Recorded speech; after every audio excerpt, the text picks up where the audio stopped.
Esse vídeo é sobre a linha rodoviária de ônibus Comil, parte 1, que seria o condottiere galejante. A parte 0 é a transição entre a Incastel e a Comil, que eu só estou esperando uma informação aí para terminar o vídeo, para informações corretas, né, passar informações corretas.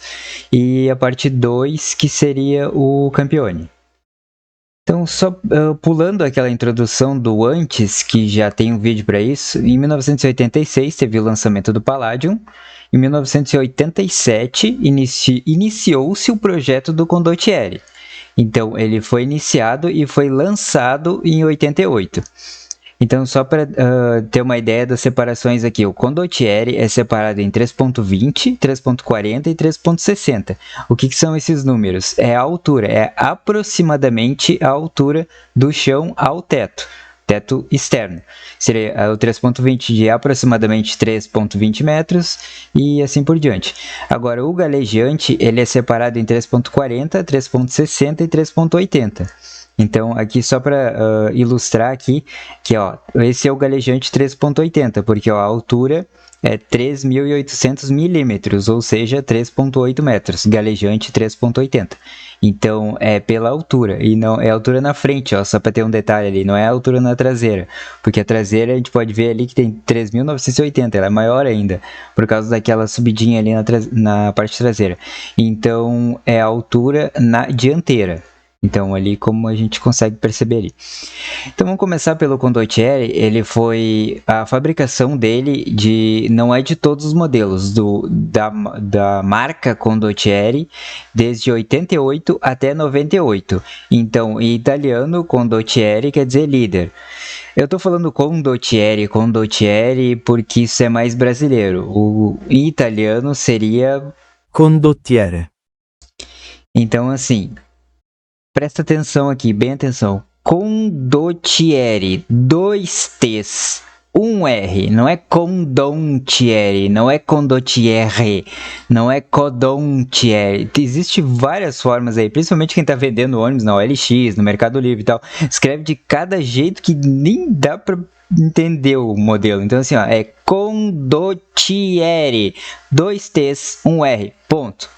Nada de inventar coisa aí, inventar letra e botar coisa que não existe.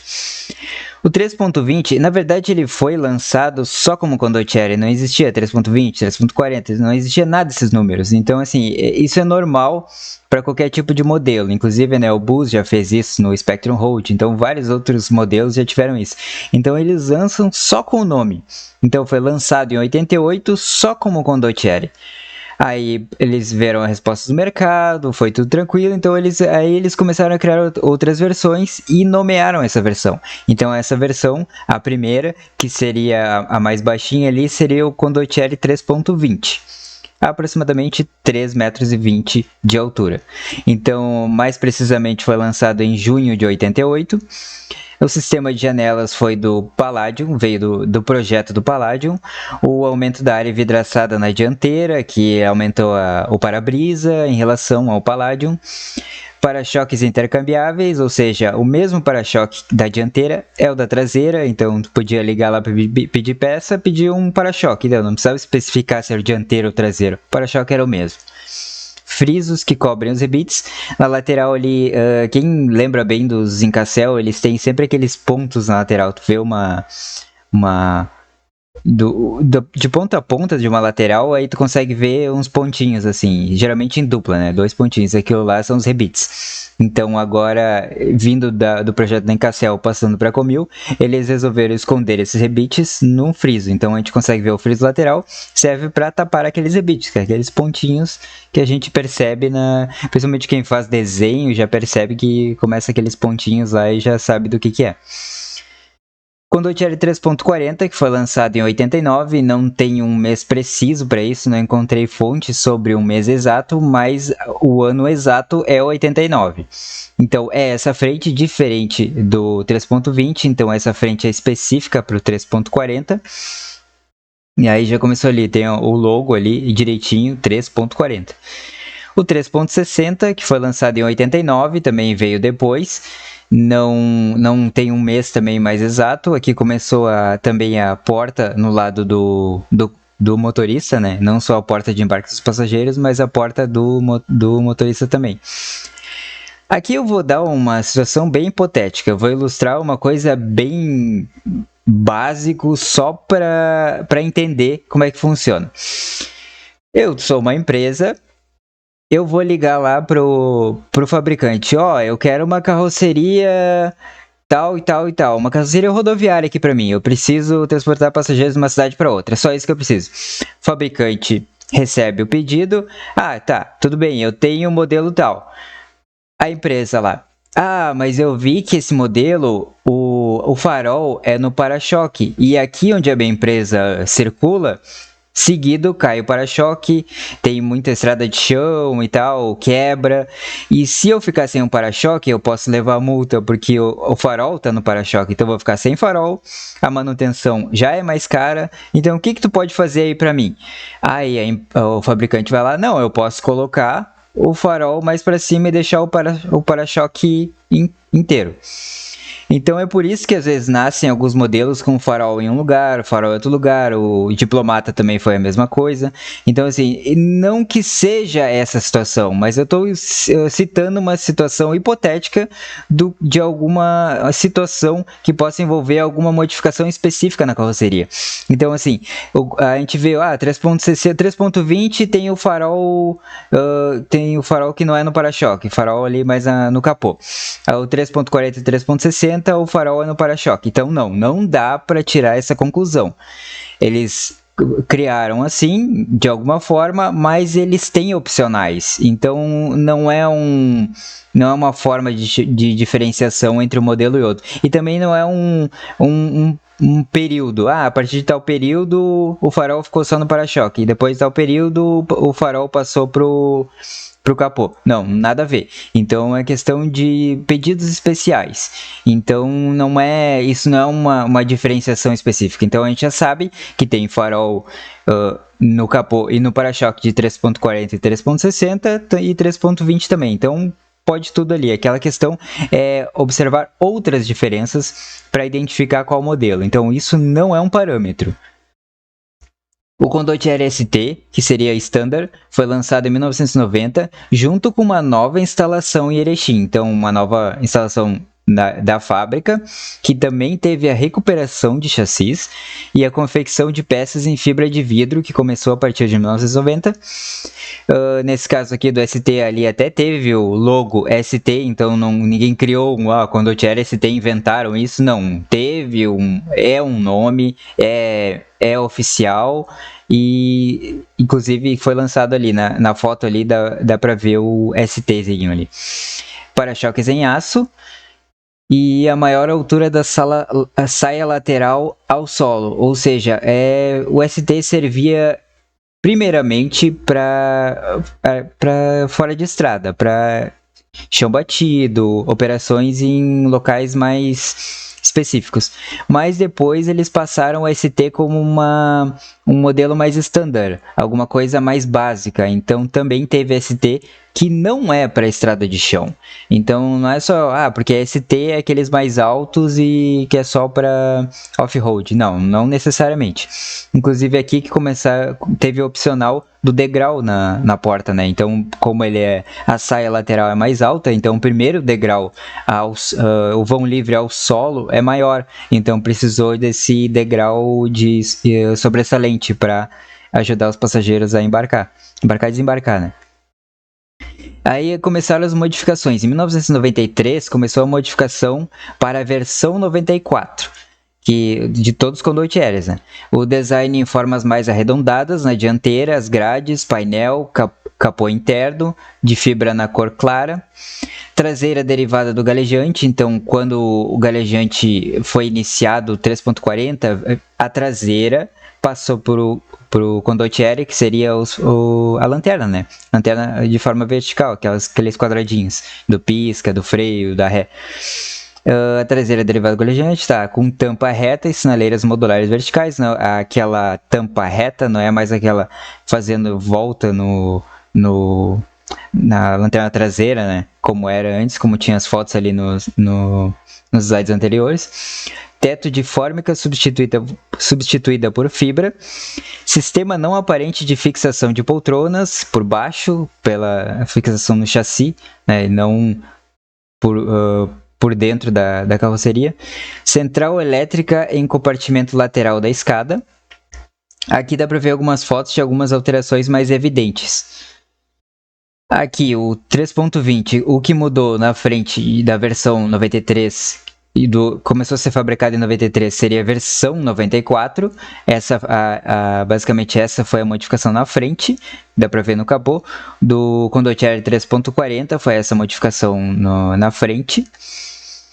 A traseira, aquilo que eu tinha falado do capô, do porta-mala, da abertura, que seria não dar a volta na lanterna, e sim mais reto, acompanhando a lanterna traseira. E aqui, em 1991 a 98, que foi fabricado o galejante, não é todas as versões necessariamente nesse período, eu estou falando do modelo galejante, seja ou 3.60, 3.80 ou 3.40, não importa, nesse período de fabricação. Então, o que seria o galejante? Eu falo galejante, que seria o português bem BR mesmo, diferente do italiano, que seria... Então, a tradução direta seria aquele que flutua. Então, o slogan, quando ele foi lançado, seria: flutuar sobre estradas é possível. Então, ele foi lançado com esse slogan. Eu não achei uma resolução melhor do logo, mas aqui só para ter uma ideia, ó, Galejante, 2 L's, 2 G's. Já vi de várias formas também escrito galejante com um L, com um G, ou 2 L's, um G, enfim, várias formas diferentes de escrever, mas é 2 L's, 2 G's, pronto, é só isso daí. Em 1991, basicamente em novembro de 91, que lançaram o 3.80. Então, o primeiro galejante a ser fabricado foi o 3.80, não foi de baixo para cima. E não foi o 3.60, foi o 3.80. Primeiro saiu o 3.80. Projetado por José Carlos Stravinsky, teve 13 meses de desenvolvimento. Então, as linhas mais oblíquas para a economia de combustível, 5% com linhas aerodinâmicas. Então, aqui a gente pode perceber o porquê que ele é mais deitado. Ele é por causa do ar. Isso se chama o coeficiente de arrasto. Então, assim, quanto mais reto é a frente, mais ele retém o ar. Então, mais força ele precisa no motor, ele precisa de mais... Ele retém mais o ar, então ele gasta mais, ele precisa de mais força. Então, se tu tem uma frente mais aerodinâmica, mais curvada, o ar ele passa e não retém muito. Então, o coeficiente ele ajuda nessa parte desse cálculo de economia de combustível e até a velocidade, até a força. Então a gente dá para notar muito nesse modelo do calejante que ele é muito inclinado à frente dele. E é para isso que serve aqueles túneis de vento, né? Para a gente identificar a curva que o ar faz, a retenção do ar, quanto que ele vai gastar de combustível. Então dá para fazer todos esses cálculos ali antes no projeto do veículo e não logo que lançam ele, né? Até tem algumas formas de...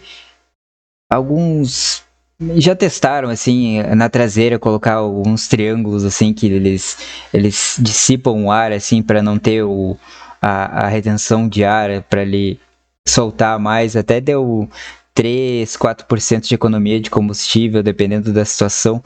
Até depois eu posso mostrar essas formas aí de economizar combustível que eles já criaram. Daí uma outra oportunidade aí. Então, aquela traseira elevada que a gente vê nos desenhos dos ônibus mais antigos e tal, tem aquela traseira que é mais para cima, então ela é elevada para comportar o ar-condicionado. Então, nesse modelo, eles fizeram a traseira, até pelo início do vídeo ali, que a gente viu que tem 3.980 de traseira, que é maior que a frente. Então, aquilo é para comportar o ar-condicionado na traseira. Então, antigamente não existia aquele ar-condicionado de teto que colocava no meio, era na traseira. Então, nesses modelos aí, era na traseira, na parte de cima. Então essa parte maior é para melhorar aquela questão da colocação do ar-condicionado. Painel em única peça de fibra de vidro, então um painel inteiro em uma peça só. Estrutura de treliças tubulares e laterais semitubular. E aqui os faróis de Opala mais 2 de milha. Aqui eles colocaram bem no lançamento que são faróis de Opala. Então não sou eu que estou olhando ali, é farol igual e estou dizendo que é esse farol ali. Não, no lançamento eles colocaram que o farol era de Opala. Então naquela época, como eu já expliquei em outros vídeos também, antigamente a tecnologia dos ônibus vinham da tecnologia automotiva, da fabricação de veículos do automóvel. Então eles procuravam reaproveitar peças dos automóveis que já tinham mais no mercado, né? Já tinham para vender, tu conseguia encontrar mais e não precisava dedicar uma linha de produção somente para aquela peça. Eu criei um farol novo aqui para o meu ônibus, então eu vou ter que dedicar uma linha só para fabricar esse tipo de farol para todos os modelos. Aí acontece um acidente, tem que trocar, aí tem que enviar lá pro outro lado do Brasil um farol que só eu tenho. Então nesse caso aqui seria era do modelo, é que nem a traseira de Gol também, de Voyage, tem uns de Vectra, farol de Vectra, é tudo para conseguir a peça mais fácil. Então é para melhorar pro cliente, que seria o empresário, conseguir peças mais fáceis, mais baratas e de forma mais rápida. E em junho de 92 que veio o Galejante 3.60, que seria o modelo High Deck, que é o HD, padronizações de peças de condottiere e galejante. Então aqui começou a reutilização de peças, né, dos mesmos modelos, para não evitar de é peça de galejante, é peça de condottiere. Não, a peça serve para os dois. Diminuiu 20 centímetros do bagageiro em relação ao 3.80. Aqui a gente fica naquela dúvida. O 3.80 tem 3,80 metros de altura. O 3.60 tem 3,60 metros de altura. Mas onde que diminuiu esse tamanho, esses 20 centímetros? Foi no corredor interno? Foi no bagageiro? Então aqui a gente percebe e a gente vê de onde que saiu. Então a diminuição desses 20 centímetros entre o 3.60 e o 3.80 é no bagageiro. Então o interno, a altura interna é igual dos dois. 3.60 e 3.80 tem o mesmo interno, mesmo corredor, a mesma questão das poltronas. Então aqui já mostra direitinho de onde que saiu essa medida. O teto interno forrado com plástico ABS, já vinha com essas modificações aí, modificou de novo, agora veio o plástico ABS, que seria mais uma tecnologia da época, né? Galejante 3.40, que foi lançado em abril de 94. O teto externo com laterais arredondadas. Aqui é que começou a arredondar o teto. Nos modelos mais anteriores, galejantes anteriores e nas fabricações anteriores, era mais meio quadrado. A partir daqui começou a arredondar. Então daqui já foi para o 3.60 e 3.80 também. Lançaram nesse e passaram para os outros dois. Bem como quando o Thierry também recebeu esse teto mais arredondado. Para-brisa único, sem vidro superior, que seria o tripartido. Bipartido, duas partes. Tripartido, duas partes e mais aquela partezinha de cima. Saídas de ar sobre as janelas da cabine para ventilação, até o Elbus também tem isso. Brake light com adesivo refletor na traseira. Naquela foto de traseira ali a gente consegue ver direitinho ali o brake light e o adesivo refletor vermelho, né, que vai de fora a fora na traseira. Painel incorporando itinerário, também dá para ver nas duas fotos do letreiro no painel, né? Incorporado no painel, na parte de baixo, não na parte de cima. É claro que tem alguns que também tem na parte de cima, mas no lançamento foi lançado assim, o letreiro já incorporado ali na parte de baixo. Aqui tem uma ilustração da porta do lado do motorista. A gente vê aquela central da caixa elétrica, até que foi dito ali anteriormente. Aqui dá para mostrar também que não é exclusividade de ônibus DD e LD, essa questão de ter a porta do lado do motorista. Esse é um galejante 3.40, é um dos do mais baixo, né? Da questão do galejante é o mais baixo. E tem porta, em alguns, né? Tem porta do lado do motorista, então não é só exclusividade de DDs e LDs. Em 94, na ExpoBus de 94, teve o lançamento não é lançamento, é as modificações para a versão 95. Então, os vidros colados na versão 3.80, aqui a gente mostra a foto de um ônibus com vidros colados, que é o vidro inteiro, não tem as borrachas ao redor de cada janela, assim, que as borrachas arredondadas, né? Aqui, claro, tem borrachas, mas é quadrado e é do tamanho da janela inteira. Então, esses são os vidros colados. Teto com lateral arredondada, vindo da versão 3.40 para 60/80, como eu tinha dito anteriormente, que veio aquele teto mais arredondado para essas versões. O para-choque dianteiro reestilizado e o novo traseiro, que tinha o para-choque, modificaram todo o para-choque traseiro. Suporte do porta-pacotes de poliuretano injetado na parte de dentro, interna do veículo. Pré-moldados de janelas e poltronas e gabaritos de montagem. Aqui começou a alteração da forma como ele foi fabricado, de uma forma mais artesanal, aí começou a entrar numa forma mais atual, como é agora, né? A fabricação de fabricação industrial. Aqui as modificações, 3.60 e 3.80, a traseira, então foi basicamente essa modificação, mudou totalmente o para-choque e as lanternas. E na ExpoBus 96, que teve as últimas modificações do galejante, a nova grade do para-choque, antes ripada e agora substituída com uma peça mais lisa. Aqui alguns exemplos, e aqui qual é a diferença desse para-choque. O de cima é o anterior, a ripada, e o de baixo é uma forma mais nova de se fazer. Teve dois modelos com uma ripa só, né, ali no meio do para-choque, e outra que é só sem abertura, né? Sem ripas, só com aquela abertura com a gradezinha. Então teve esses dois tipos, dependendo de demanda, né? Aí tá, eu falei sobre os períodos de fabricação do condottiere e do galejante, quando começou, quando terminou. Aí tem toda aquela questão eu consultei a placa desse condottiere aqui, que seria condottiere 3.20, e apareceu ano 86. Tá, mas como é que vai ser o ano 86 se o condottiere começou a ser fabricado em 88? Aí, só para lembrar aqui, que em 1990 eu falei que teve uma nova instalação em Erechim, que teve uma recuperadora de chassis.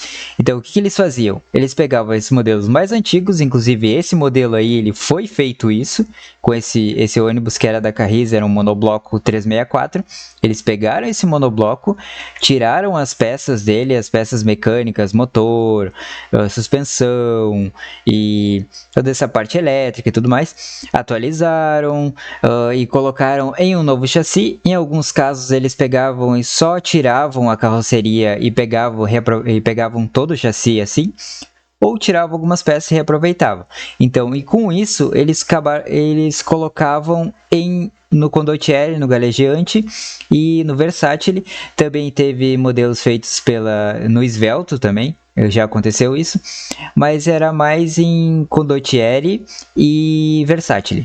Então, o que eles faziam? Então, esse modelo de monobloco, eles tiravam todo o chassi, toda a parte. Então, pela recuperadora de chassis, eles criavam um novo chassi e colocavam no modelo mais novo. Então, por isso que às vezes a gente vê um ano mais baixo num condottiere, num galejante, num versátil, alguma coisa assim, ou até um mais novo, dependendo da situação, um ano diferente do que deveria ser, é por causa disso. Em alguns casos, eles que se eles pegavam um novo chassi, aí eles teriam que receber uma nova numeração de chassis. Então essa numeração seria aquelas que começam com 9BA, 9EZ. A Comil utilizava muito 9B9, mas sem 9B9 depende do resto, tá? Não são todos 9B9, até porque a Tutu Transporte também usa 9B9, usava. Então, assim, quando a gente vai identificar, a gente tem que ver qual tipo de chassi qual modelo que é. Então, esse 9B9 da Comil, eles eram totalmente... Eles pegavam e trocavam o ano. Então, eles pegavam um ônibus de 81, 82 e trocavam para um chassi mais novo e colocavam um ano mais novo. Então, em alguns casos, não. Então, a gente tem que ver exatamente qual é a situação. Então, não é um protótipo, não é esse Condottiere ele foi lançado em 1986, então era um protótipo, só porque está escrito ali, veículo protótipo. Então era um protótipo. Não, nada a ver.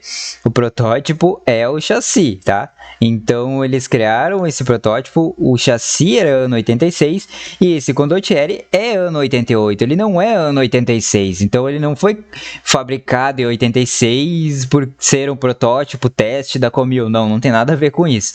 É o chassi 86 e o Condottiere é 88 ou 89, depende do ano que foi criado, que foi reencarroçado, né? Que seria, pode-se dizer que seria um reencarroçamento.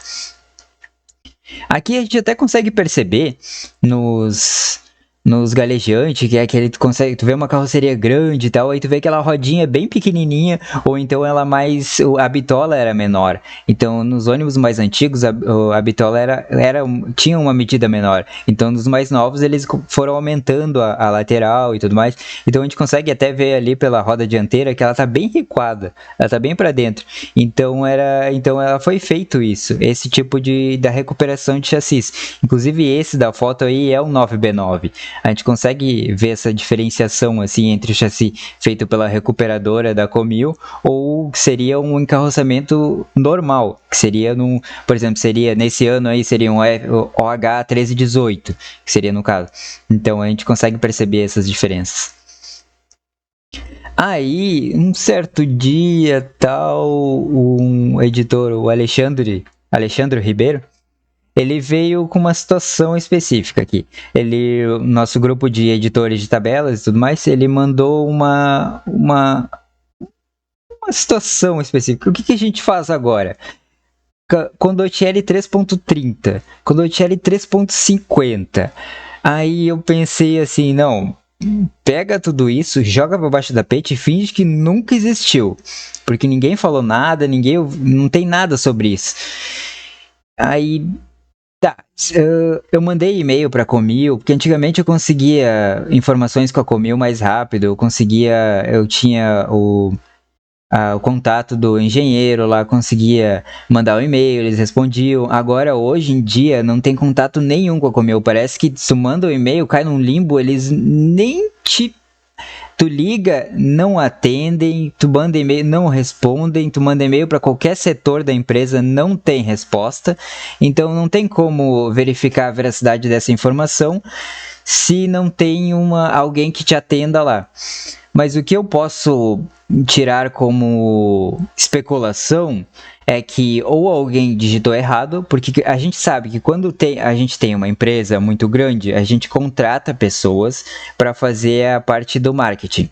Então, a pessoa que vai fazer a parte do marketing pode nunca ter andado em ônibus, nem sabe como é que funciona, para que serve modelos, ele simplesmente vai lá e faz o que tem que fazer, a diagramação, porque é para isso que foi contratado. A gente não pode culpar, a culpa é dele e tal, porque fez errado e tudo mais, não. Se a empresa mandou, o estagiário botou lá 3.30, mandou pro setor de marketing, o setor de marketing vai olhar assim, não entende nada, não é culpa deles, eles vão lá e reproduzem só o que está ali. Então, ou seja, eles pegam fotos e tudo mais, eles fazem o trabalho deles direitinho de fazer o design da propaganda, do folder, do que se precisa no momento. Então, no caso, ou seja, eles passaram o número errado para fazer isso e foi feito esse folder, porque só tem esse folder com esses números diferentes aí de 3.30 e 3.50. ou então realmente existiu.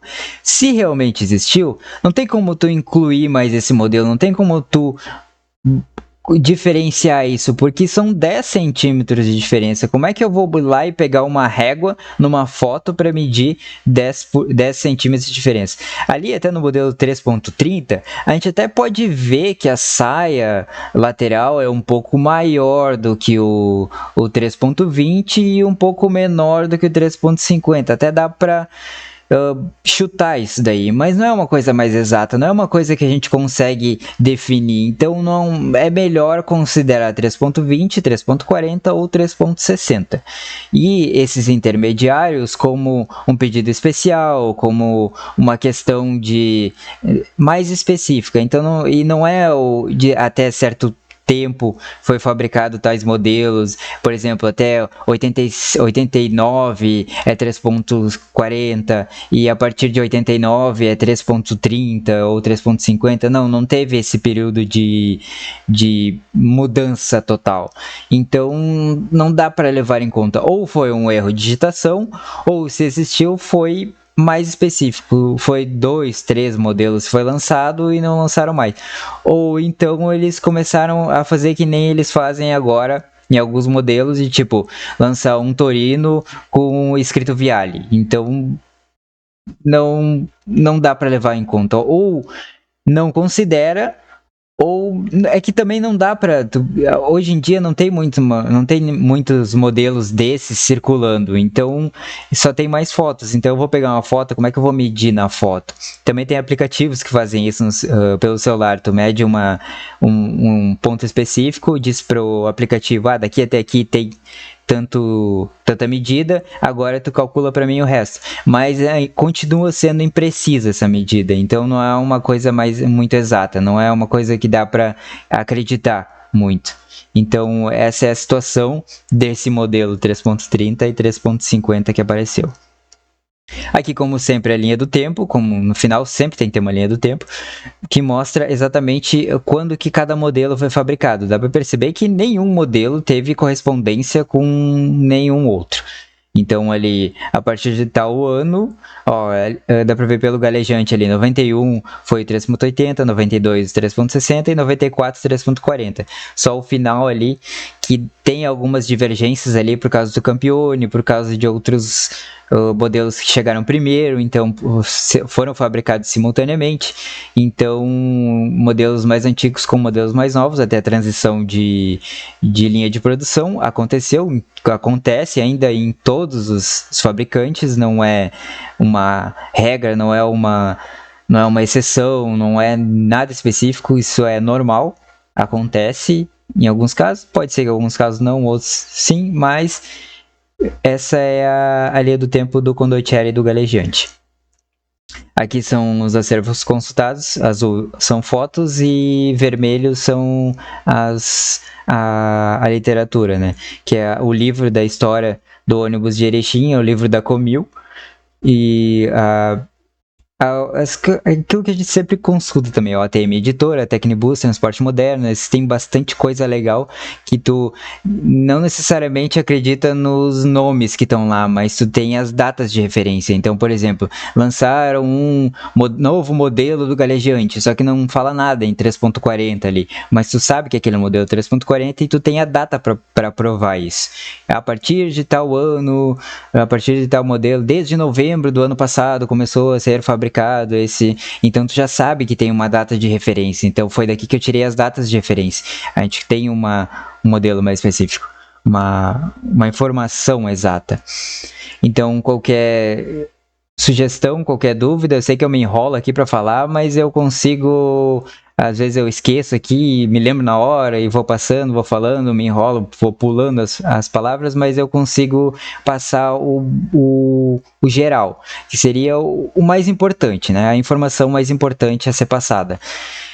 Qualquer dúvida é só deixar um comentário aí, não sou de ficar pedindo para se inscrever, para dar like, não sei, não faz faz o que quiser, mas enfim, o mais importante é passar a informação. Se alguma dúvida, deixa a dúvida aí. Se tem alguma curiosidade, também pode deixar o comentário aí, porque quem tá vendo o vídeo aqui pode ter essa dúvida também. Olha ali, é uma informação que eu acabei esquecendo de passar, alguma coisa que eu me passei aqui ou falei. Às vezes eu falo alguma coisa, estou pensando em outra e falo errado, mas enfim, deixa a correção ali, então é mais fácil para ter uma informação mais exata, um controle de informações melhor.